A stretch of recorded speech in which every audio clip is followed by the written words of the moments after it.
మిత్రులారా, గద్దర్ జీవితం అంతా ప్రజల కోసమే. ఎప్పుడైనా భార్య పిల్లల్ని చూసుకున్నా, తల్లిని చూసుకున్నా, తల్లిని పట్టించుకోలే, భార్యను పట్టించుకోలే, పిల్లల్ని పట్టించుకోలే, అడవిలో తిరిగే, తుపాకులు పట్టుకొని తిరిగే, పాట పాడుకుంటూ తిరిగే, ఎంతమందిని చైతన్యం ఊరు తిరిగిండు. అట్లా తిరిగిన వాళ్ళు ఎవరు ఉన్నారా? కబీర్ తిరిగినట్టు తిరిగిండు. అట్లా తిరిగిన వ్యక్తి, సమాజాన్ని కోసమే పనిచేసిన వ్యక్తి, ఆయనకు విగ్రహం ఉండదు హైదరాబాద్లో? దొంగలకు విగ్రహం ఉంటుందా? 369 మందిని పట్ట కాల్చి ఐ వాంట్ డెడ్ బాడీస్ అని తిక్కబట్టినట్టు అరిచిన వ్యక్తికి అంత పెద్ద విగ్రహం పెట్టి అంత పెద్ద పార్క, జూబ్లీ హిల్స్ పార్క్ అది? ఏం చేయాలి మనం? కడుపు మంటదా? రగలదా? మనకు మెదడు లేదా? గుండె లేదా? ఆత్మ లేదా? పరిపాలన చేసే వాళ్ళు కూడా సోయిలో పడాలి. సోయిలో సోయి తెప్పించడం తెలుసు మాకు. మీరు లూటీ చేస్తుంటే మేము లాఠీ లేపుతాం. తెలంగాణ పౌరుషం అది. కమిషనర్ గారు కూడా వచ్చింది, ఆయన వచ్చింది, సమ్మయ్య గారు వచ్చిన ఊరు పరకాల. ఎంతమంది చచ్చిపోయినరు? చిటికేసిన ఐలేతో సహా చచ్చిపోతే అక్కడ అమరధామం ఉంది, అమరుల కోసం పెద్ద కట్టింది.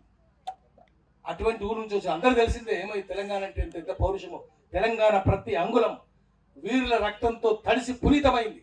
ఆ మట్టిని దోషిలో పట్టుకొని నొసడు తిలకం దిద్దుకోవచ్చు. అంత పవిత్రమైన మట్టి అది. ఆ మట్టిలో పుట్టిన బిడ్డలు మనం. ఆ మట్టిలో పుట్టిన గద్దర్. ఆయన పౌరుషమే మనకు కూడా ఉంటుంది, ఆయన త్యాగమే మనకు కూడా ఉంటుంది. ఆయన శౌర్యం, ఆయన ధైర్యం మనందరికి రావాలి. తెలంగాణ వస్తే సరిపోదు, తెలంగాణ నవనిర్మాణం జరగాలి. తెలంగాణలో ఎవరికి అధికారం ఉండాలి? ఆడింది ఎవరు? దళితులే కదా. ఒక గూడంజయ్ కావచ్చు, ఒక గద్దర్ కావచ్చు, ఒక అందశ్రీ కావచ్చు, ఒక జయరాజ్ కావచ్చు, దళితులే కదా ఆడింది పాడింది. అందుకనే కేసీఆర్ అన్నాడు, తొలి ముఖ్యమంత్రి తెలంగాణకు దళితుడే, ఆడిన మాట తప్పేది లేదు, తప్పితే మెడకాయ మీద తలకాయ ఉందని చెప్పిండు. నిజమే, లేదేమో ఆయన తలకాయ. అడిగినాం మేము ముఖ్యమంత్రి కాగానే, ఏమయ్యా తొలి ముఖ్యమంత్రి దళితుడు ఏంటి, నువ్వేంటి?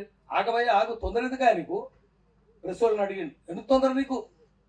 4 రోజులు ఆగు, సమర్థులైన మనిషి సమర్థులు దళితుల కోసం వెతుకుతున్నాం. అయిపోయింది. మళ్ళీ 5 ఏళ్ళు అయినాయి, మళ్ళీ ఎలక్ట్ అయ్యిండు, మళ్ళీ ముఖ్యమంత్రి అయ్యిండు. అరే ఏమండి మీరు దళిత ముఖ్యమంత్రి అంటారండి? ఏమయ్యా ఎవరయా దళితుడు? నన్ను మించిన దళితుడు ఎవరయా? అదే తెలంగాణ. ఇప్పుడు ఈ ప్రభుత్వం వచ్చినా కూడా అదేనా? అడగాలి కదా మనము. తొలి ముఖ్యమంత్రి ఎవరు కావాల్సి ఉండే? గద్దర్ కావాల్సి ఉండే, అంతే కదా. మొదలుపెట్టింది ఆయనే కదా. ఇగో మా ఇన్నారెడ్డి, గద్దర్, బెల్లెల్తా, వీళ్ళే కదా మొదలుపెట్టింది. మరి వాళ్ళ పేర్లు ఎక్కడ ఉన్నాయా? వీళ్ళకి తెలుసా? వాళ్ళేమో గడిచిపోయినట్టు నటించి వీళ్ళకేమో తెలియదాయి. మరి ఎట్లా? అందుకనే ఇప్పుడు మనం చేయవలసింది ఏంటంటే, ఇక్కడి నుంచి గద్దర్ స్ఫూర్తితోటి నవ తెలంగాణ నిర్మాణానికి ప్రతినిధి చేయాలి. ఇక్కడ మీటింగ్ పెట్టుకొని పోతే కాదు. ఉర్దూలో చెప్తారు, నిషిస్తన్ గుఫ్తన్ బర్ఖాస్తన్. కూర్చున్నాం, మాట్లాడుకున్నాం, వెళ్ళిపోయినాం. ఫాలో అప్ ఏముండదు. ఫాలో అప్ అంటే ఏంటి? ఇక్కడ నుంచి ఒక దీక్ష తీసుకొని పోదాం. ఇక్కడ మనం కొల్లూరు భరత్ తోటి దీక్ష విరింపజేసినాక ఆ దీక్ష మన అందరిది అవుతుంది. ఇప్పటిదాకా ఒక భరత దీక్ష తీసింది, ఇప్పుడు మనం అందరం చేయాలి. తెలంగాణ నవనిర్మాణం.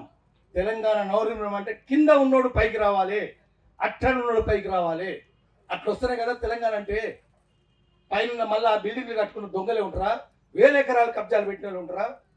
వాళ్ళందరినీ పాతాళంలో దొక్కాలి, పాతాళంలో పైకి తీసుకురావాలి. అది ఇక్కడ నుంచి కర్తవ్య దీక్ష. ఇక్కడ నుంచి కంకణం కట్టుకొని పోదాం. అందుకని నిన్న మేమంతా పోయినాం. మాకు కూడా కడుపు రగిలింది, నాకు ఇన్నారెడ్డి గారికి.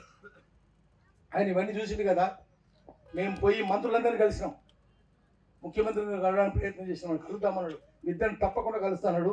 సరే ఇంకేదో ఫోన్ వచ్చింది, వెళ్ళిపోయింది. కిషోర్ గారిని కూడా కలిసినాం. చాలా బాధపడ్డాడు ఆయన. లెటర్ వేయలేదు అన్నాడు. లెటర్ ఇచ్చినాం, దాని ఎండార్స్మెంట్ 23 తారీఖు నాడు ఇచ్చింది. ఆయనకు చేరలేదు. ప్రభుత్వంలో అట్లే ఉంటుంది కదా బ్యూరోక్రసీ, పైకి పోదు. పైకి పోవడానికి ఎన్ని ఏళ్ళు పడుతుందో. అది పోలేదు, ఆయనకు తెలియదు. మళ్ళీ రాసిచ్చినాం, మా రైటింగ్లో రాసిచ్చినాక ఆయన చాలా బాధపడ్డాడు. గద్దరికి జరగడం ఏంది, దుఃఖపడ్డాడు. ఆఖరికి ఒక మంత్రి అయితే అన్నాడు, ఆయన అక్కడ నిల్చున్నాడు కదా, మనం మిత్రులు చెప్పినట్టే ఆయన వచ్చేసింది కదా, ఎవరండి మా పర్మిషన్ ఎందుకండి గద్దర్కు, పెట్టేయండి మీరు, ఎవరు అడ్డుపడతారో చూద్దాం. మంత్రి అన్నాడు. కాళేశ్వరం వచ్చి నిల్చుంటున్నాడు, పేరు చెప్తే బాగుండదు, నేను వచ్చి నిల్చుంటా, ఎవరు కొడతారో చూద్దామన్నాడు. అట్లా మంత్రులు అయితే స్పందిస్తున్నారు. అప్పటికేడు కొంత తేడా ఉంది, కానీ అందరూ ఒప్పుకున్నారు. కిషోర్ గారు కూడా చాలా బాధపడ్డారు. గట్టిగా చెప్పిండ్రు. పోలీసులు అక్కడికక్కడ చెప్పిండ్రు, పోలీసులకు చెప్పిండ్రు, కమిషనర్లు చెప్పిండ్రు. కలెక్టర్ చెప్పినారు, మాట్లాడినారు, పంపించి అందరు పోలీసులతో కలిసి విరమించి మీరు కట్టుకోండి. ఇన్నయ్య గారు అడిగింది ఏంటంటే మేము మాకు కనీసం 3 గంటలు ఎవరో పిల్లలు బాధపడుతున్నారు, గద్దరు విగ్రహం పెట్టినలేదని బాధపడుతున్నారు. చిన్నపిల్లలు ఏడుస్తున్నది, అయ్యో తాత విగ్రహం పెట్టినరా అని. మిత్రులారా, ఇప్పుడు మనము మన కమిషనర్ గారిని పంపినారు, సమ్మయ్య గారు, ఆయన పరకాలనే, వారికి తెలుసు ఇదంతా చరిత్రను తెలుసు, తెలంగాణ బిడ్డని కాబట్టి తెలుసు ఆయనకు. అందులోనూ వీర రక్తం దాడపోస్తుంది నేలలో పుట్టుకొచ్చింది ఆయన, అక్కడ పుట్టినారు. అందుకనే మనం వారికి స్వాగతం చెప్తాము. వాళ్ళ ప్రభుత్వం మన తరఫున ఉన్నది కాబట్టి మనం సంయమనం పాటించాలి. కాబట్టి తక్కిన డిమాండ్స్ అన్నీ అట్లా ఉంటాయి. విగ్రహం అయితే ఇప్పుడు ఉంటుంది, ఇది పునాదే. ఇది ఉర్దూలో చెప్తారు, అభితో ఈ అంగడాయి హై ఆగే ఔర్ లడాయి హై. ఇది పొలిమరనే, యుద్ధము ముందున్నది. అందుకని ఈ పొలిమర ఈరోజు మనం మొదలు పెట్టుకుందాము. కమిషనర్ గారు నిమ్మరసం ఇస్తారు లేదా కొబ్బరి నీళ్ళు ఇస్తారు, ఇచ్చిన తర్వాత మనం ఆపేద్దాము. కానీ 2 నిమిషాలు ఇన్నయ్య గారు కనీసం అసలు మీరు లేకపోతే ఇది జరిగేది కాదు. కాబట్టి ఎందుకంటే ఈయననే ఇన్నయ్య గారు, జేపీ రాజు గారు అసలు గురువు, ఆయన భీష్మ పితామహుడు. అయితే ఈయన కేసీఆర్ తీసుకొచ్చింది ఆయన.